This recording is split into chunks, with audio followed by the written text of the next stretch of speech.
Eesaan ufte maqaan kee moo'iyyuudha waaqayyo moomaan siif godhe gabaasuu miti dubbadhu. Ishi maqaan koo Maartaa Maammoon jedhama.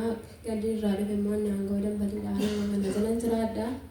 Wanta waaqayyo lafa kanarratti naaf godhe waan baay'eedha tokko lama miti.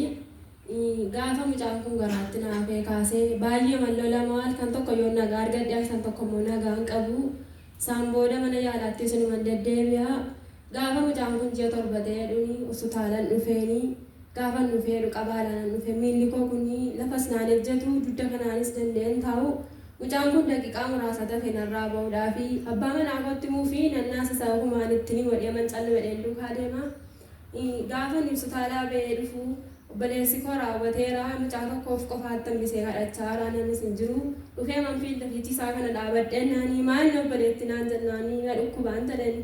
Innaan dhukkubi kee kuni busaaf taayifoodiidha siin jedhanii naan jedhe utuman ittiin himatiin akkas naan jedhe naanii jedhanii asirratti marfee baadhee deemaan jira. Innaanii mucaan kun sirraa ba'uufechaadha daqiiqaa muraasatti hafee miti innaanii baqqaan irraa ba'uufidhaan jedhee isaan booda mucaan kun sirraan ba'u atis yeroo kee malee hinduutu naan jedhe naaf kadhate qabaan kun qabaa biraadha. Ergi mucaan kun sirraa ba'ee deebi'ee ati immoo ganniini boriin kan jirutu ayyaana ganniitti si qopheeffataniiru naan jedhe raajin natti raajanii isaan booda mucaan kunis yeroo malee sirraan ba'u akkuma namaa ji'a 9-14 dhalata galataan dhuftee dhaabatta naan jedhe saba waaqayyoon naa galatee. Haala galateeffadhaa waaqayyoon argichuu hin beekati. Ililleedhaan gooftaa galateeffadhaa. Isaan asii gale nagaa koo gale garuu gaafa dhufe qabaadhaan dhufe saba waaqayyoon mana kan dhaabadhe haasa'u kana miti miilli koo kun lamaan walitti na cabeera duddi koo kanaaf danda'een dhaabadhu asii gadi namni dhadhaa obboleessi koo na qabee dhufe isaan booda ati nama galataa taata obboleettiin duutu naan jedhe natti raajin naaf kadhatanii erga manatti galee guyyaa tokko nan dhukkubne yeroo sana mucaan kun yeroo dhufeesitti naa kadhatan ji'a torba reefu garaa koo keessaa. Isa namni hospitaala dhaqee rakkatus waaqayyo sagalee koo nama tokko dhageessite. Galateeffadhaa dabalaatiin eebbisa waaqayyoof galata guddaa isaatti hin dhaabbanne. Garticha walitti deemaa waaqayyoof galata kennaa.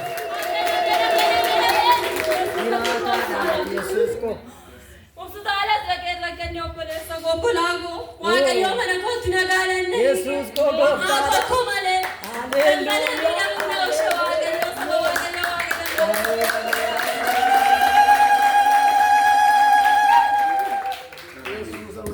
Waaqayyo ulfaatu yeroo ji'a torbaffaa keessa jirtudha kan sirraa bahuudhaaf. Bahumaaf dhufee bakka ji'a torbaffaadha. Mana qorichaalee hin jettaa yeroo sana. Mana qorichaatii beeroon dhufee isin immoo mucaa tokkoof kadhachaa jirtu.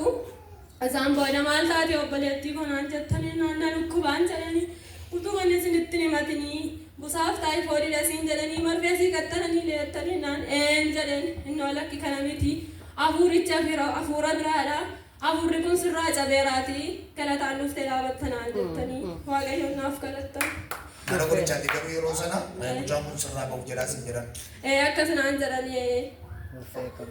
jedhanii maa busaaf taayifoodii deemmoodhanii maa marfee asirratti naa qaxxalanii bakka achii beeroon nuuf waan sagantaa sagalgalaa jiraatan beekama akka inni ganamaa jiru hin beeku. Yeroo baay'ee immoo lafa kanarra dhufee dhuman fayyaa mucaan koo isheen hangafaasi. Lafa kanarratti dhuftee naa fayyite immoo kanannaa baay'ee nasitti deddeebi'a. Sagalgalaan beeka malee sagalamaa akka irraa kanan beekochaadha. Achii beeroo dhufe naaf kadhattanii waaqayyo akka kanatti na gargaara. Erga gaafa sii kadhatamee lafa kanatti sii kadhatamee ati gadi baate isaa sana kaasee dhukkubee jiru. Nagaa isa sila qabaadhaan dhufe nagaa koon ofii danda'ee deemee gale mana kootti. Utuu namni tokko sin dhagahin immoo gaafa da'umsa keetii erga gaafa sii kadhatame sanaa kaasee hanga gaafa da'umsa keetti waan tokko rakkoon hin jiru. Waan tokko rakkoon hin jiru. Gaafa ciniinsus immoo sagalee kee namni dhageenye waa godhamee si kadhata. Qaniin isaa sanbatadha namni waldaatti yaa'ee konfiraansii manni koo akka kanadha konfiraansii wayituu mana koo bukkeera.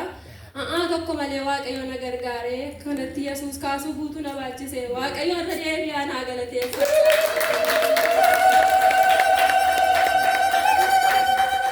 Mucaan kee kun amma dhalatee ji'a meeqa? Ji'a 3. Dhiira moo durba? Dhiiradha. Ji'a 3. Waaw mucaan ji'a 3 fakkaata. Gooftaan na ulfaatu. Ameen. Bida biraati harka walitti reebaa gooftaan. Mucaan bareedaa kana fakkaatu seetanni karaa tambisuuf turraa waaqayyo didee. Ameen. Namni tokko harka keenya wal kana jirtu ol fudhadhu. Waaqayyo sii didee. Namni amane amma mana nyaata sii dideera waaqayyo. Maqamti Waaqayyoo keessaa jiraatu malee furmaanni ni bu'u. Sii ta'eera. Namni tokko iyyaa naa ta'eera jedha. Dabala iyyaati naa ta'eera jedha. Yeroo sanumaa iyyaa naa ta'eera jedha. Gooftaan maqaan isaa ulfaatu. Waan kan biraa waan itti dabaltu qabda. Dhalootuma kanaan nama kakoo fayyitanii Waaqayyoo isa duuf kee isa ba'uuf kee lubbuutti godhee kaasuu guutu akka koosin baachisee kottaa dhugaa Waaqayyoon dhoorsinaan isiniin jedha dhaloota lafa kanarra jirtanii. Waaqayyo si haa eebbisu. Kan dhalate kun siif haa guddatu. Ameen. Siis manni keessa nagaatti eegamanii. Ameen. Gooftaan yeroo hundumaa nama fuula isaa dura dhaabatu si haa godhu. Ameen. Biraa qabiin gooftaa kee bira. Ameen. Nagaan nagee. Namoonni baachii qabattan kottaa iddoo qabadhaa ta'a.